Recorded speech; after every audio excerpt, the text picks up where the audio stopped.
Capítulo 15. Uma festa de aniversário divina. Sede. Carter foi levado para um dormitório diferente, por isso não sei como ele dormiu, mas eu não consegui pregar os olhos.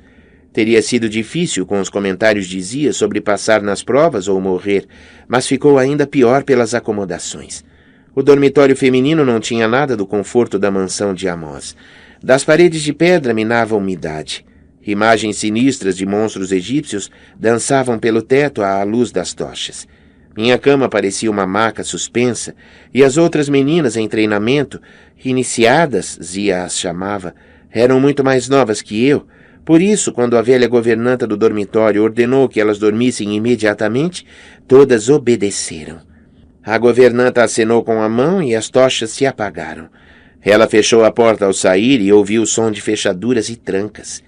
Adorável, aprisionada na masmorra de um jardim de infância. Fiquei olhando a escuridão até ouvir o ronco das outras meninas. Um único pensamento continuava me incomodando. Uma urgência da qual eu não conseguia me livrar. Finalmente eu me levantei da cama e calcei os coturnos. Tateei até chegar à porta. Girei a maçaneta. Trancada como eu imaginava. Senti a tentação de chutar a porta, mas resisti ao lembrar o que Zia fizera com um armário de vassouras no aeroporto do Cairo. Encostei a palma da mão na porta. Saad, sussurrei. Trincos e trancas estalaram. A porta se abriu. Esse era um truque bem útil. Do lado de fora, os corredores estavam escuros e vazios. Aparentemente não havia muita vida noturna no primeiro nomo. Caminhei de modo furtivo pela cidade, refazendo o trajeto que fizéramos até ali, mas nada havia além de uma ou outra cobra rastejando pelo chão. Depois dos últimos 2 dias, isso nem me abalava. Pensei em tentar encontrar Carter, mas não sabia para onde o tinham levado, e francamente queria agir sozinha dessa vez. Depois de nossa última discussão em Nova York, eu não sabia o que sentia por meu irmão. A ideia de que ele podia invejar a minha vida enquanto viajava pelo mundo com o papai... Por favor. E ele tivera a ousadia de chamar minha vida de normal? Tudo bem, eu tinha algumas colegas na escola, como Liz e Emma, mas minha vida estava longe de ser fácil. Se Carter cometia uma gafe social, ou se conhecia pessoas de quem não gostava, podia simplesmente ir embora, seguir adiante. Eu tinha de ficar. Não podia responder a perguntas simples como onde estão seus pais, o que sua família faz, ou até mesmo de onde você é, sem expor quanto minha situação era estranha. Eu era sempre a garota diferente. A mestiça, a americana que não era americana, a garota cuja mãe tinha morrido, a menina com o pai ausente, a aluna que criava problemas na classe, a garota que não conseguia se concentrar nas aulas. Depois de um tempo, a gente aprende que tentar se misturar simplesmente não funciona. Se as pessoas iam me discriminar, pelo menos eu daria a elas motivo para comentar. Mechas vermelhas no cabelo? Por que não? Coturnos com o uniforme da escola? Com certeza.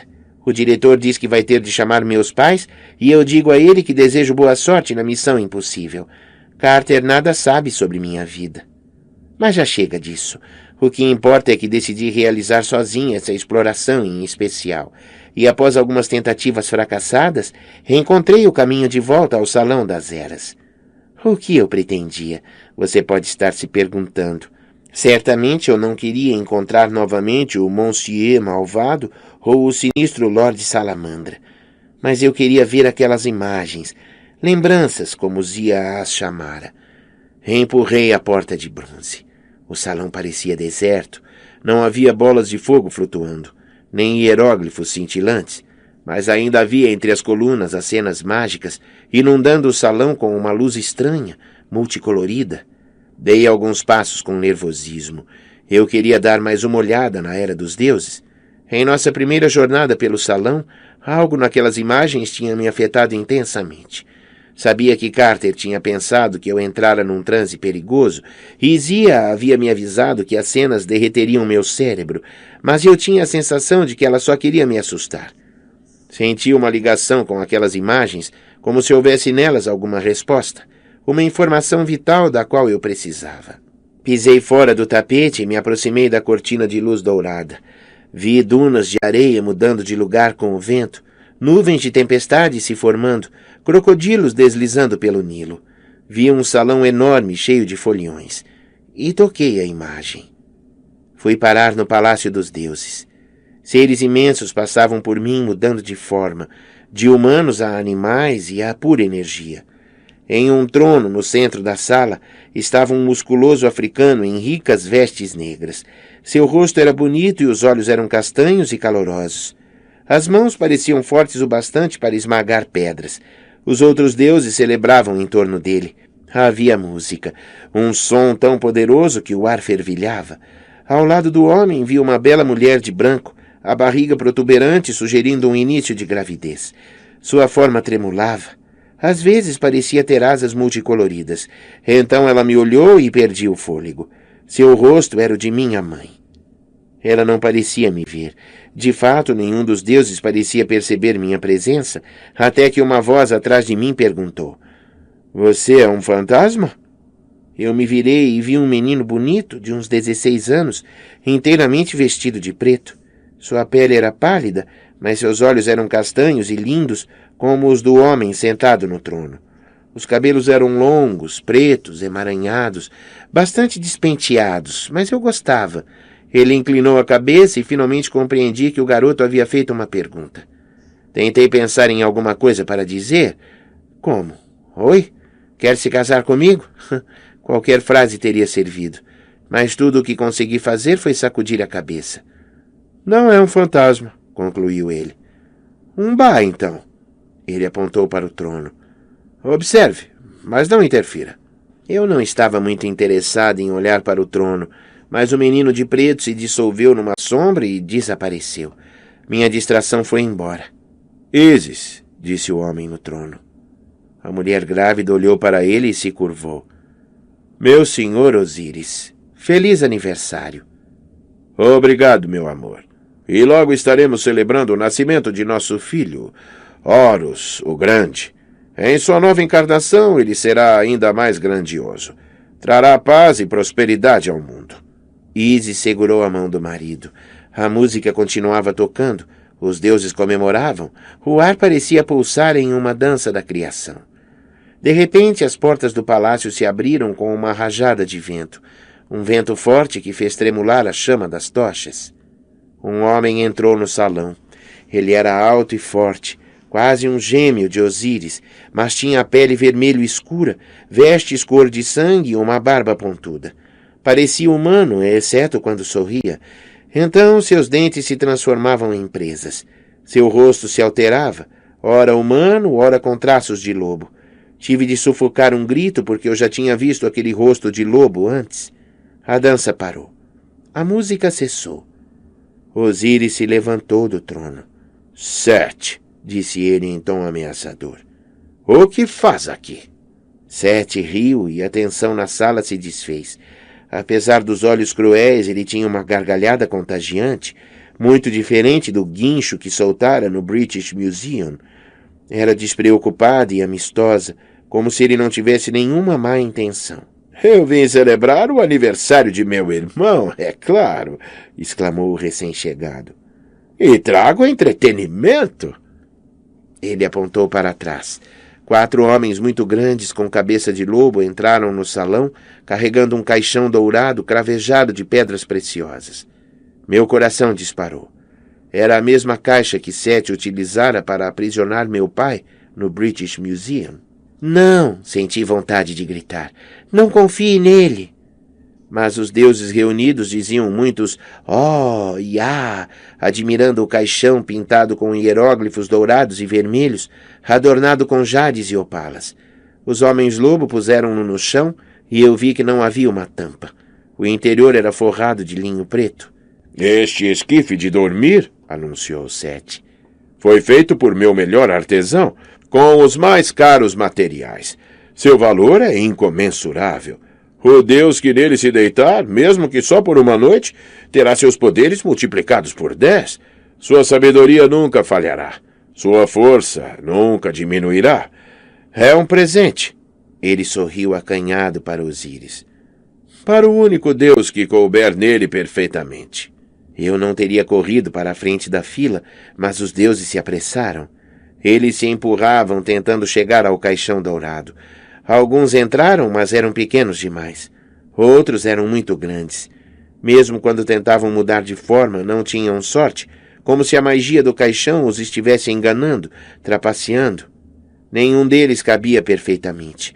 Alguns resmungavam e se queixavam, enquanto outros, ansiosos pela oportunidade de tentar, os empurravam e jogavam no chão. Sete se virou para Osíris com uma risada bem-humorada. Bem, irmão, ainda não temos um vencedor. Não vai tentar? Só o melhor dos deuses terá sucesso. Os olhos de Osíris brilhavam. Aparentemente ele não era o deus da inteligência, porque parecia completamente fascinado pela beleza do esquife. Todos os outros deuses olhavam para ele com grande expectativa, e eu pude ver o que ele estava pensando. Se coubesse na caixa, aquele seria um fabuloso presente de aniversário. Até mesmo Sete, seu terrível irmão, teria de admitir que ele tinha o direito de ser reconhecido como o rei de todos os deuses. Só Ísis parecia preocupada. Ela mantinha uma das mãos sobre o ombro do marido. Meu senhor, não. Sete não dá presentes. Estou ofendido, reagiu Sete em tom magoado. Não posso celebrar o aniversário de meu irmão? Estamos tão distantes que não posso nem pedir desculpas ao rei? Osíris sorriu para Ísis. Minha querida, é só uma brincadeira. Não tema. Ele se levantou do trono. Os deuses aplaudiram quando ele se aproximou do caixão. Viva Osíris! Gritou Sete. O rei dos deuses entrou no caixão e, quando olhou em minha direção, só por um momento, vi nele o rosto de meu pai. Não, pensei novamente, não faça isso. Mas Osíris se deitou e coube nele perfeitamente. Aplausos eclodiram no salão. Todos os deuses comemoravam, mas antes que Osíris pudesse se levantar, Sete bateu palmas uma vez. Uma tampa dourada materializou-se e lacrou o esquife. Osíris gritou furiosamente, mas o som foi abafado. Fechos dourados prendiam a tampa. Os outros deuses se aproximaram para interferir. Até o menino de preto que eu vira antes reapareceu, mas Sete foi mais rápido. Ele bateu o pé com tanta força que o chão tremeu. Os deuses caíram uns sobre os outros como dominós. Os homens-lobo empunharam suas lanças e os deuses recuaram, aterrorizados. Sete pronunciou uma palavra mágica e um caldeirão fervente apareceu do nada, pairando no ar. Ele despejou seu conteúdo sobre o caixão. Chumbo derretido, que revestiu, selou e provavelmente elevou a temperatura de seu interior a 1000 graus. Vilão! Ísis gritou. Ela avançou até Sete e começou a recitar um encantamento, mas ele levantou uma das mãos. Ísis foi erguida do chão e levou as mãos à boca com desespero, como se uma força invisível a sufocasse. Não hoje, adorável Ísis, murmurou Sete. Hoje eu sou o rei, e seu filho jamais nascerá. De repente, outra deusa, uma mulher esguia de vestido azul, surgiu do meio da multidão. Marido, não! Ela se aproximou de Sete, que perdeu a concentração por um instante. Ísis caiu no chão, arfando. A outra deusa gritou. Fuja! Ísis se virou e correu. Sete se levantou. Tive a impressão de que ia bater na deusa de azul, mas ele só grunhiu. Esposa tola! De que lado você está? Ele bateu o pé novamente e o caixão dourado afundou no chão. Sete correu atrás de Ísis. Na saída do palácio, ela se transformou em uma pequena ave de rapina e alçou o voo. Sete ganhou asas de demônio e decolou em sua perseguição. Então, de repente, eu era o pássaro. Eu era Ísis voando, desesperada, sobre o Nilo. Podia sentir Sete atrás de mim, aproximando-se, cada vez mais perto. Você precisa escapar, dizia a voz de Ísis dentro de minha cabeça. Vingue Osíris, coroe Horus, rei. Quando eu já pensava que meu coração ia explodir, senti a mão em meu ombro. As imagens evaporaram. O velho mestre, Iskandar, estava de pé a meu lado, seu rosto contorcido pela preocupação. Hieróglifos brilhantes dançavam em torno dele. Perdoe a interrupção, disse ele num inglês perfeito. Mas você estava quase morta. Foi aí que minhas pernas amoleceram e eu perdi a consciência. Quando acordei, estava encolhida aos pés de Iskandar nos degraus sob o trono vazio. Estávamos sozinhos no salão, que estava quase totalmente dominado pela escuridão, exceto pela luz dos hieróglifos que sempre pareciam brilhar à volta dele. Bem-vinda de volta, disse ele. Tem sorte de ter sobrevivido. Eu não tinha tanta certeza. A sensação era de que minha cabeça havia sido frita em óleo quente. Desculpe, murmurei. Eu não queria... Olhar as imagens? Mas olhou. Seu Ba deixou seu corpo e entrou no passado.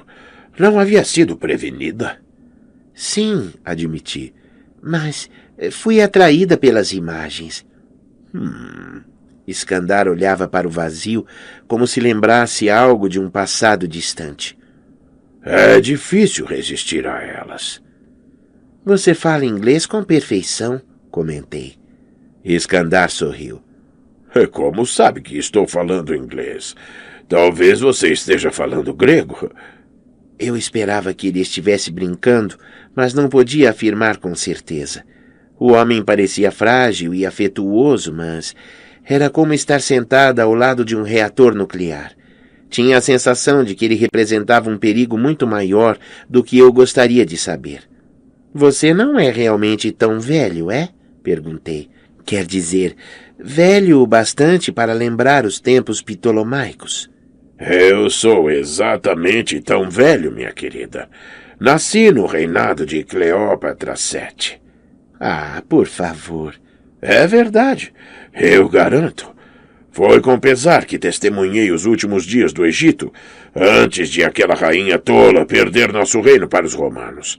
Fui o último mago a ser treinado antes de a casa vir para o subterrâneo. Muitos de nossos segredos mais poderosos se perderam, entre eles os encantamentos que meu mestre usou para prolongar minha vida. Nos tempos atuais, os magos ainda vivem muito, às vezes séculos, mas estou vivo há 2 milênios. Então, você é imortal? Ele riu, e sua risada rouca terminou numa tosse carregada. O velho se curvou e cobriu a boca com uma das mãos. Eu queria ajudar, mas não sabia como. Os hieróglifos cintilantes tremularam e perderam parte do brilho. Finalmente, a tosse cedeu. Ele respirou fundo. Eu não sou imortal, minha querida. Na verdade... Sua voz fraquejou. Isso não é importante. O que havia em sua visão? Eu devia ter ficado quieta. Não queria ser transformada em um inseto por quebrar regras e a visão me deixara aterrorizada, especialmente no momento em que me transformei naquele pássaro. Mas a expressão bondosa de Iskandar me impedia de guardar segredos. Acabei contando tudo. Bem, quase tudo. Omiti o detalhe sobre o menino bonito e, sim, sei que isso é bobagem, mas estava constrangida. Reconheço que esse trecho da história pode ter sido produto de minha imaginação maluca, já que os antigos deuses egípcios não podiam ter sido tão lindos. Iskandar sentou-se por um momento, batendo com seu cajado nos degraus. Você viu um evento muito antigo, Sete. Sete tomando à força o trono do Egito. Ele escondeu o caixão de Osíris, como sabe, e Ísis revirou o mundo para encontrá-lo. E conseguiu? Ela achou o marido? Não exatamente. Osíris foi ressuscitado, mas só no mundo inferior. Ele se tornou o rei dos mortos. Quando Horus, o filho deles, cresceu, ele desafiou Sete pelo trono do Egito e venceu depois de diversas batalhas muito duras. Por isso, Horus era chamado de Vingador. Como eu disse, uma velha história, mas um relato que os deuses repetiram muitas vezes. Repetiram? Os deuses seguem padrões. Em alguns aspectos são muito previsíveis. Encenam as mesmas disputas, os mesmos ciúmes ao longo das eras. Mudam apenas os cenários, os hospedeiros. De novo a palavra, hospedeiros. Pensei na pobre mulher no museu de Nova York, a que havia sido transformada na deusa Serket. Em minha visão, contei, Ísis e Osíris eram casados. Horus estava por nascer como filho deles, mas em outra história que Carter me contou, os três eram irmãos, filhos da deusa Cel. Sim, concordou Iskandar. Isso pode ser confuso para quem não conhece a natureza dos deuses. Eles não podem andar pela terra em sua forma pura, não por mais que alguns momentos, pelo menos. Precisam ter hospedeiros. Humanos, você quer dizer? Ou objetos poderosos, como estátuas, amuletos, monumentos, certos modelos de carros. Mas eles preferem a forma humana. Os deuses têm grande poder, mas só os humanos têm criatividade, a capacidade de mudar a história, em vez de simplesmente repeti-la. Os humanos podem, como dizem vocês, os modernos, pensar fora da caneca. Fora da caixa, corrigi. É isso. A combinação de criatividade humana e poder divino pode ser formidável.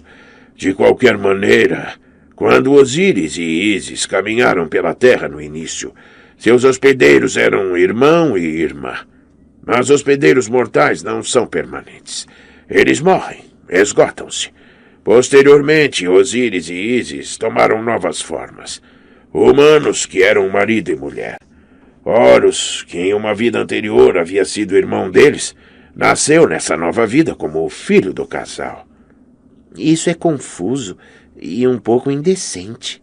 Iskandar encolheu os ombros. Os deuses não pensam nos relacionamentos como os humanos. Seus hospedeiros são só trocas de roupa. Por isso as histórias antigas parecem tão confusas. Às vezes os deuses são descritos como casados, ou irmãos, ou pais e filhos, dependendo de seus hospedeiros. O próprio faraó era chamado de Deus vivo. Os egiptólogos acreditam que tudo isso era só uma gigantesca propaganda.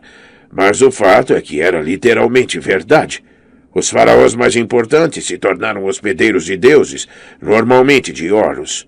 Ele conferia poder e sabedoria aos governantes e os fez transformar o Egito em um império poderoso. Mas isso é bom, não é? Por que então é contra a lei invocar um deus? O rosto de Iskandar tornou-se sombrio. Os deuses têm objetivos diferentes dos humanos, Sede. Podem dominar seus hospedeiros, esgotá-los. Por isso, tantos hospedeiros morrem jovens. Tutankhamon, pobrezinho, morreu aos 19 anos. Cleópatra VII foi ainda pior. Ela tentou hospedar o espírito de Ísis sem saber o que estava fazendo, e isso destruiu sua mente. Nos velhos tempos, a Casa da Vida ensinava o uso da magia divina.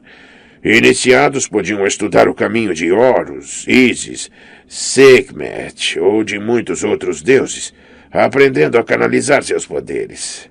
Naquele tempo, tínhamos muito mais iniciados. Iskandar olhou em volta para o salão vazio, como se o imaginasse cheio de magos.